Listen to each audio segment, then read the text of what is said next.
အားလုံးပဲမင်္ဂလာပါ English Bytes ကနေကြိုဆိုလိုက်ပါတယ်ကျွန်တော်ဒီနေ့ sharing လုပ်ပေးသွားမယ်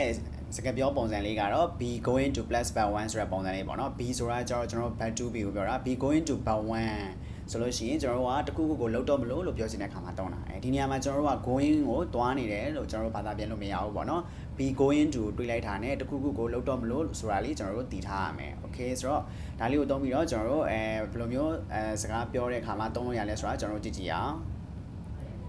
ဟုတ်ပြီဆိုတော့ဒီမှာဆိုရင် I am going to take a bath ဟုတ်ပြီဆိုတော့ဒီမှာ take a bath ဆိုတာရေချိုးတာပေါ့เนาะ take a bath ဆိုတာရေချိုးတယ်ပေါ့เนาะရေချိုးတည်ပေါ့ဟုတ်ပြီဆိုတော့ I am going to ဆိုတာတော့မလို့ပေါ့เนาะ I am going to ဒီနေရာမှာငါသွားနေတယ်လို့ပြောလို့မရဘူးပေါ့เนาะဘာသာပြန်လို့မရဘူး be going to တွေ့တာနဲ့တခုခုကိုလောက်တော့မလို့ဆိုတာလေးကျွန်တော်တို့သိထားရမယ်I am going to ဆိုတာငါလောက်တော့မလို့ take a bath ဆိုတာရေချိုးမလို့ငါရေချိုးတော့မလို့ပြောချင် I am going to take a bath ငါရေချိုးတော့မလို့ခဏနေရေချိုးတော့မှာပေါ့ကျွန်တော်အဲ့လိုလေးပြောလို့ရတယ်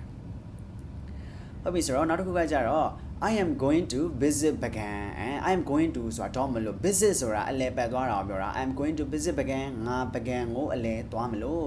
ဥမာဆိုတော့နောက်တစ်ရက်နေသွားမယ်နောက်တစ်ပတ်လောက်ဆိုသွားတော့မယ်ပေါ့နော်တခုခုကိုလောက်ခါနီးအချိန်တွေမှာကျွန်တော်တို့ကပြောတာပေါ့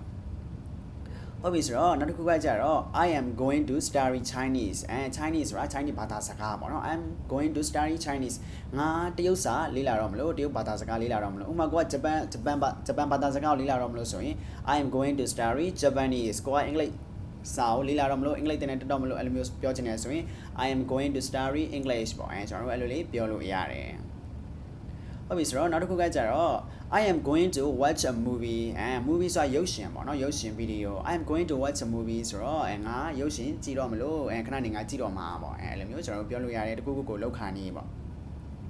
ဟုတ်ပြီဆိုတော့နောက်တစ်ခုကကြတော့ I am going to go shopping ဟုတ်ပြီဆိုတော့ဒီနေရာမှာ go shopping ကို shopping ထွက်သည်လို့ကျွန်တော်တို့ပြောလို့ရတယ်I am going to go shopping ငါ shopping ထွက်တော့မလို့လိုက်အောင်မလားပေါ့ခဏနေ shopping သွားတော့မှာအဲ့လိုမျိုးကျွန်တော်တို့ပြောချင်တဲ့ခါမှာဒီလိုမျိုးလေးပြောလို့ရတယ် I am going to go shopping ငါ shopping ထွက်တော့မလို့ shopping သွားမလို့ဘာမှအောင်မလဲပေါ့